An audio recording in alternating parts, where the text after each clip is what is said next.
How are we going to feed 9 billion people on our planet, while farmers only have the capacity to produce enough food for 6 billion? That question was key to this debate among 400 delegates at this conference in Brussels. Among them also representatives of farmers from Africa, South America, Asia and North America.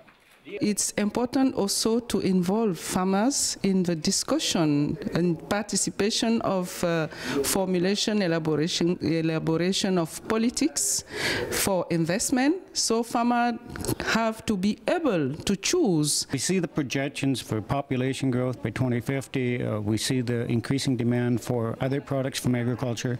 I think the challenge we have ahead of us is how are we going to feed this growing population? How are we going to make sure that the policies are in place? And from my perspective, how do we ensure profitability at the farm level? The conference was hosted at the offices of the European Economic and Social Committee.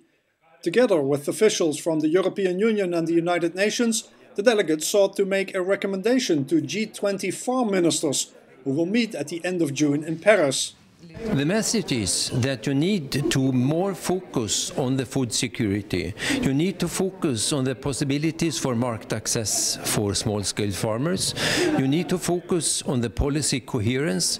You need to focus on that you really want to come out of hunger and poverty. Si on veut apporter une réponse durable à la question de la sécurité alimentaire, il faut qu'on assure une cohérence entre toutes ces politiques et ne pas prendre la question de la sécurité alimentaire séparément autour de chacune des politiques. Donc c'est un élément qui pour moi est essentiel. If there's one thing that became clear, it is that there is not one single solution to the problem of food security. Agricultural innovation has great potential to boost food production, but reducing price volatility and granting proper market access are seen as equally important. Global trade policy and regulation for commodity futures markets definitely are part of this debate. The challenge has to be addressed from different directions at the same time, delegates were told. France wants to use its G20 presidency this year to table a full-fledged food security action plan. L'absence de coordination des grands États au niveau planétaire pouvait générer des crises extrêmement graves. Il est nécessaire, dans le cadre de la FAO, de mettre en place une coordination des politiques de ces grands États.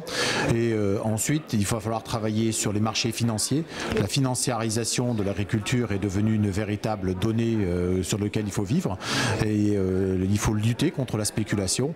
Agriculture is important, but we have to involve other sectors of government in this work, particularly the sectors concerned with social protection, the sectors concerned with health and education, the sectors concerned with finance. Now this is important because agriculture is such a key sphere of activity, but its real potential globally can only be achieved if these other groups are involved. Europe is seen as a crucial partner in this debate, given the global influence of the common agricultural policy in the European Union. In the upcoming talks about CAP reform, global development issues are to be considered. We have a tremendous experience with common agriculture policy, and even now when we discuss the reform, basically the question, should we pay our farmers? Should we have direct support? And the answer, yes, because we would like them to work sustainable way. We would like to impose a lot of restrictions how they can work, just to preserve our rural way of life and sustainable food production. The EU is a huge market.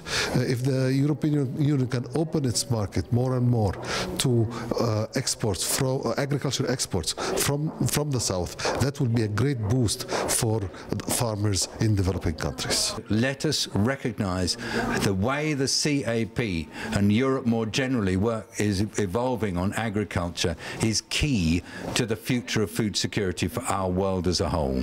This conference has demonstrated clearly that all key global policy issues are affecting food security, directly or indirectly. Especially in Europe, farm policy can no longer be seen separately from development issues. Climate change, global trade talks and energy supplies such as biofuels also are key elements. So when it comes to ensuring that there will be enough food on the table for all people living in the global village, there clearly is a special responsibility for Europe. Raymond Franken, EurActiv.